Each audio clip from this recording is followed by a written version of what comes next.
আসসালামু আলাইকুম রহমতুল্লাহ। আপনার সন্তান স্কুলে বুলিং থেকে সুরক্ষিত কি না আপনি জানেন?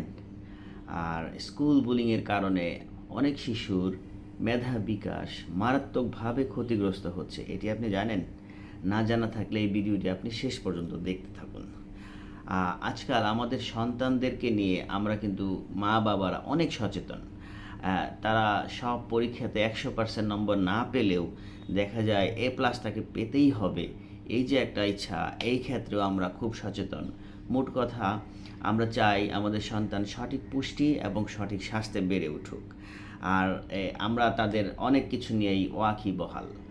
কিন্তু যেটা নিয়ে সবথেকে বেশি এই সচেতন হওয়া আমাদের জন্য দরকার বা জরুরি দরকার, সেই ক্ষেত্রে আমরা অনেক অভিভাবক রয়েছি উদাসীন, অনেক ক্ষেত্রে উদাসীন আমি বলবো। আর সেটি হচ্ছে স্কুল বুলিং। আপনারা হয়তো বলবেন যে এটা নতুন কি, এটা তো যুগ যুগ ধরেই চলে আসছে, এটা অনেক আগে থেকেই হচ্ছে। হ্যাঁ, এটা হচ্ছে, কিন্তু এটি এখন একটি আমি মনে করি আগে থেকেই দীর্ঘকাল ধরে শিশুদের জন্য অনেক বড় একটি কষ্টের জায়গা, মারাত্মক একটি কষ্টের জায়গা। বেশিরভাগ শিক্ষার্থী, বিশেষ করে শিশু শিক্ষার্থী স্কুলে বিভিন্নভাবে বুলিংয়ের শিকার হয়ে থাকে, অথচ আমরা এই বিষয়টিকে খুব কম গুরুত্ব দিয়ে থাকি বা একটি সমস্যায় মনে করি না। সম্প্রতি একটি উদাহরণ দিচ্ছি আপনাদেরকে। সম্প্রতি ওটিটি প্ল্যাটফর্ম নেটফ্লিক্সে একটি মিনি সিরিজ প্রকাশিত হয়েছে, যার নাম হচ্ছে অ্যাডলেসেন্স। ইতোমধ্যে হয়তো আপনারা অনেকেই দেখে থাকবেন। এটি মূলত ইংল্যান্ডের একটি পটভূমিতে এই সিরিজটি নির্মিত হয়েছে, যা প্রকাশের পর পুরোই সারা বিশ্বে মারাত্মকভাবে এটা হইচই ফেলে দিয়েছে। সেখানে মূলত তুলে ধরা হয়েছে এই তার যে একটি কেন্দ্রীয় চরিত্র রয়েছে, সেই চরিত্রের নাম হচ্ছে জিমি। তার মাধ্যমে তুলে ধরা হয়েছে কিভাবে একজন শিক্ষার্থী সাইবার বা সেক্সুয়াল বুলিংয়ের কারণে তার সহপাঠীকে সে হত্যা করার মতো একটি মারাত্মক সিদ্ধান্ত ও পরিকল্পনা গ্রহণ করে থাকে। বুলিং একটা মানুষকে বা একটা শিশু কিশোরকে কতটা মারাত্মক আক্রমণাত্মক করে তুলতে পারে, সেটি মূলত এই সিরিজটিতে তুলে ধরা হয়েছে। তো আজকে আমার আলোচনা তাই স্কুল বুলিং নিয়ে। আপনি কি করে বুঝবেন আপনার শিশু বা আপনার শিক্ষার্থী বুলিংয়ের শিকার হয়েছে কি না? চলুন আমরা এটা জেনে নেই। এটির বৈশিষ্ট্য হচ্ছে, বুলিংয়ের শিকার বা আক্রান্ত শিক্ষার্থী সাধারণত স্কুলে যেতে চায় না। আত্মরক্ষার জন্য অনেক ক্ষেত্রেই এই শিশুটি অত্যন্ত প্রতিশোধপরায়ণ হয়ে ওঠে, অথবা যে উত্ত্যক্ত করে তার প্রতি মারাত্মক আক্রমণাত্মক আচরণ করে থাকে। স্কুল বা বোর্ডিং স্কুলের ক্ষেত্রে অনেক শিক্ষার্থী ক্রমাগতভাবে বুলিং হতে থাকে এবং সে একটা পর্যায়ে সে চরমভাবে বিষণ্ণতায় ভুগতে থাকে। অনেকে দীর্ঘমেয়াদী অ্যাংজাইটি ডিসঅর্ডারে ভুগতে থাকে, যা আমরা বুঝি না, যার ফলে তার মানসিক বিকাশ মারাত্মকভাবে বিঘ্নিত হতে থাকে। এতে শিশুর নিজের প্রতি আত্মবিশ্বাস কমে যায় এবং অনেক ছাত্রছাত্রী স্কুল ছেড়ে দেয়। যে কেউ কেউ মানসিক সমস্যায় ভুগে থাকে। সবচেয়ে খারাপ বা ভয়ঙ্কর সেটা হচ্ছে অনেক শিক্ষার্থী আত্মহত্যার মতন সিদ্ধান্ত গ্রহণ করে থাকে। বাংলাদেশে আমরা একটি পরিসংখ্যান থেকে জেনেছি যে 15 থেকে 19 বছর বয়সী 29 বছর বয়সীদের মধ্যে যে মৃত্যুর দ্বিতীয় অন্যতম প্রধান কারণ হচ্ছে আত্মহত্যা। দীর্ঘদিন ধরে এই ধরনের অবস্থার ভেতর দিয়ে গেলে ওই শিক্ষার্থী অতিরিক্ত সন্দেহপ্রবণ হয়ে ওঠে এবং নিরাপত্তাহীনতায় ভুগে মারাত্মক অনিদ্রা তার দেখা দেয়।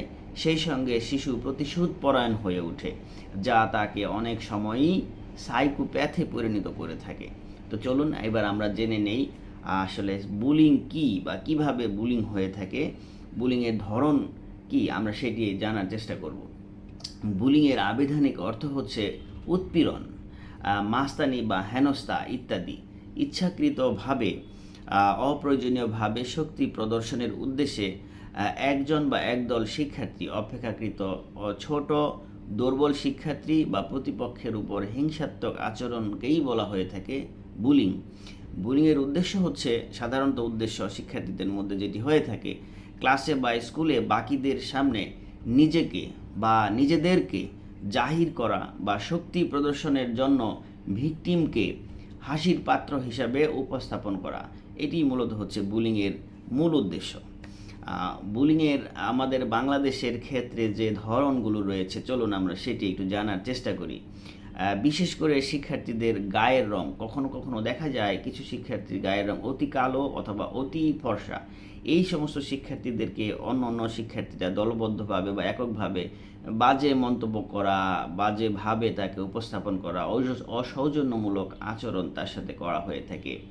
এছাড়াও একটু অপেক্ষাকৃত দুর্বল শিক্ষার্থী বা অতি ভদ্র বাচ্চা, সেই বাচ্চাটিকে অন্যান্য শিক্ষার্থীরা অনেক সময় ধাক্কা মারে, চিমটি মারে, খোঁচা মারে এবং চশমা বা তার যত প্রয়োজনীয় উপকরণ সেগুলো অনেক সময় ছিনিয়ে নিয়ে ভেঙে ফেলে ইত্যাদি আচরণ করে থাকে। এগুলো বুলিংয়ের বহিঃপ্রকাশ ঘটে এভাবে। আবার দেখা যাচ্ছে অনেক সময় একটি শ্রেণীতে, একটি ক্লাসে অপেক্ষাকৃত একজন শিক্ষার্থী অতিমাত্রায় একটু বড়সড়, তাকে অনেক সময় অন্যান্য শিক্ষার্থীরা মিলে একঘরে করে রাখে, তার সাথে কথা না বলে তাকে অ্যাভয়েড করে থাকে এবং মূলত অন্যান্য শিশু কিশোররা তার প্রতি একটি নিয়ন্ত্রণ বা কর্তৃত্ব প্রতিষ্ঠা করার চেষ্টা করে থাকে। এছাড়াও আমরা দেখে থাকি বর্তমানকালে ক্লাসের ফেসবুক গ্রুপ বা অন্যান্য ভার্চুয়াল যে গ্রুপগুলো রয়েছে, সে সমস্ত গ্রুপে বিভিন্ন ধরনের ছবি নিয়ে মজা করে থাকে, আপত্তিজনক বার্তা ছবি ছাড়া হয়ে থাকে, বা কখনো কখনো হোয়াটসঅ্যাপ মেসেঞ্জার গ্রুপ থেকে একজন শিক্ষার্থীকে রিমুভ করে দেওয়া হয়ে থাকে, বাজে কমেন্টস করা হয়ে থাকে, নিয়মিতভাবে বাজে কমেন্টস করতে থাকে ইত্যাদি আচরণ করে থাকে। তাছাড়াও দেখা যায় যে উঁচু ক্লাসের শিক্ষার্থী দ্বারা নিচু ক্লাসের শিক্ষার্থীদের অপ্রত্যাশিতভাবে গায়ে বিভিন্ন ধরনের আঁচড় বা খোঁচা মারার চেষ্টা করা থাকে, বা ইঙ্গিতবাহী বিভিন্ন ধরনের চিহ্ন প্রদর্শন করার চেষ্টা করা হয়ে থাকে। কয়েকজন মিলে একটা ছোট শিক্ষার্থীকে জোর করে তার জামা কাপড় খুলে দেওয়ার চেষ্টা করে থাকে, বিভিন্ন আপত্তিকর জায়গায় পানি ছিটে দেওয়া হয়, খোঁচা মারা হয়, টাচ করা হয় ইত্যাদি আমরা সাধারণত দেখে থাকি। আমাদের দেশে ছেলেদের শারীরিক বুলিংয়ের শিকার হয় বেশি, কিন্তু মেয়েদের ক্ষেত্রে মৌখিক বা আবেগময় সাইবার বুলিংয়ের হার সবথেকে বেশি। বিশেষ করে নবম থেকে দশম শ্রেণীতে সাইবার ও সেক্সুয়াল বুলিংই বেশি হয়ে থাকে। অন্যান্য বুলিং সাধারণত নিচের ক্লাসগুলোতেই হয়ে থাকে। তাই আমার ব্যক্তিগত একটি অনুরোধ, আমার যারা শিক্ষার্থী রয়েছে বা দেশের যারা শিক্ষার্থী রয়েছে তাদেরকে বলবো যে বুলিং একটি গর্হিত কাজ, এটি একটি অন্যায় কাজ। কখনোই তোমার সহপাঠী বা শ্রেণীকক্ষের অন্য শিক্ষার্থীদের সাথে এই আচরণ তোমরা করবে না। এবং যারা শিক্ষক অভিভাবক রয়েছেন তাদেরকেও আমি অনুরোধ করছি, আপনারা কখনো যদি দেখেন আপনার শিক্ষার্থী মনমরা স্কুলে যেতে চাচ্ছে না, তাহলে আপনি দ্রুত খোঁজ নেবেন যে আপনার ছেলে, আপনার মেয়ে বুলিংয়ের শিকার হচ্ছে কি না। আপনি সচেতন থাকুন, সব বাচ্চাই সুস্থ থাকুক, সকল শিক্ষার্থী সুস্থ থাকুক, বাংলাদেশে কেউ বুলিংয়ের শিকার না হোক এই প্রত্যাশায়। ধন্যবাদ, সবাই ভালো থাকবেন। আসসালামু আলাইকুম রহমতুল্লাহ।